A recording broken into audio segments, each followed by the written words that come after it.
It's very interesting because in India, our neighbor, during the constitution building process, I've read that again language is one of the major issues in building that constitution. And again, the conversation was about the link language, because I think under the British Raj, English was the link language to all the states which had, I think, hundreds, maybe even 1,000 different languages, Probably, yes, different yeah. cultures. Yeah. So English was the link language. So when the Indian state was in its embryonic stages, the conversations around the constitution were about making Hindi the link language. And it was never about even making Tamil or Urdu, etc., an official language. It was just about making English an official language. So currently, if I'm not mistaken, the Indian constitution says Hindi is an official language and English is an official language, and there all the others are subcategories. So how did Sri Lanka not consider English as sort of a link language, or did we, and has it just sort of been thrown? Because, for example, in a real world example, Sri Lankan nurses, some 400 odd Sri Lankan nurses, only 2 of 400 pass the English exam to work in nursing services abroad. So just that in a microcosm shows how much we've fallen behind. In India, for example, the English literacy is amazing. Right. So how, Exactly. give us a little. I mean, one of many examples of acts of self-harm we have done after independence in this country.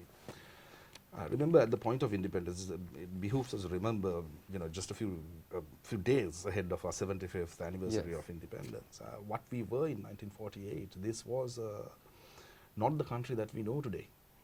It was extremely prosperous, very well governed, very peaceful.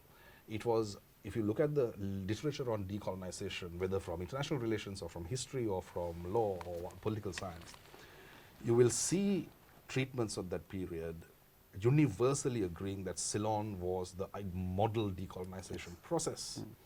And one of the elements of that, of course, was the fact that it was prosperous and well governed and institutionally very developed among the non-white settler countries. It also had a highly Anglicized elite. Yes. Now, we have got used to in this country, through the use of words like kadua and all of that kind of thing, we universally think of that as, oh, terrible, deracinated, English-speaking, brown sahib elites who are out of touch with. Kalusuddas. Partly true. Yeah. Without a kernel of truth, you can't build a whole social perception like that. Yet at the same time, what we have also not, we don't see is that every democracy needs an elite.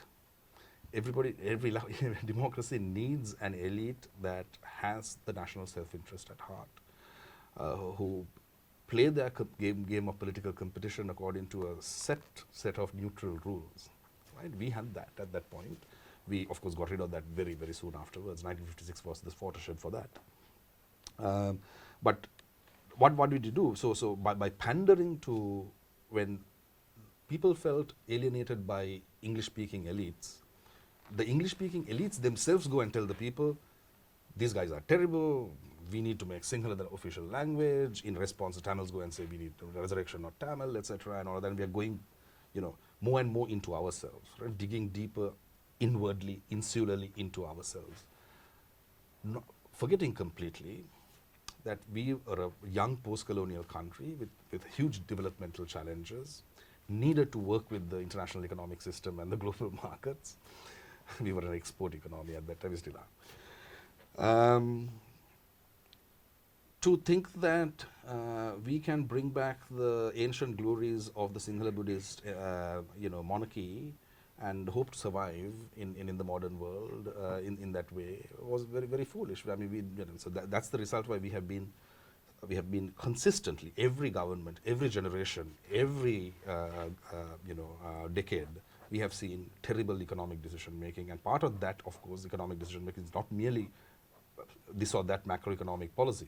It is also the software that goes towards it. So when you look at those early years of the post-colonial world, the countries that did not get rid of English as a kind of backlash against colonialism, a kind of thing that's emotionally is satisfying, right? But they resisted that. Singapore, right? India, places like this are now hugely benefiting from that situation, because now they have a situation where they have a substantial portion of their middle class still speaking English, and now with the world changed, they can quickly sort of plug into to what's going on in the rest of the world. Whereas we have spent our time celebrating ourselves, all of that, and that maybe have been sort of satisfying for a moment, if not for the fact that we actually went into civil war because of that. But now in 2020s, in the wake of the most serious economic catastrophe that we have faced as a country, we are beginning to also see the shortcomings of very long-term, things like that.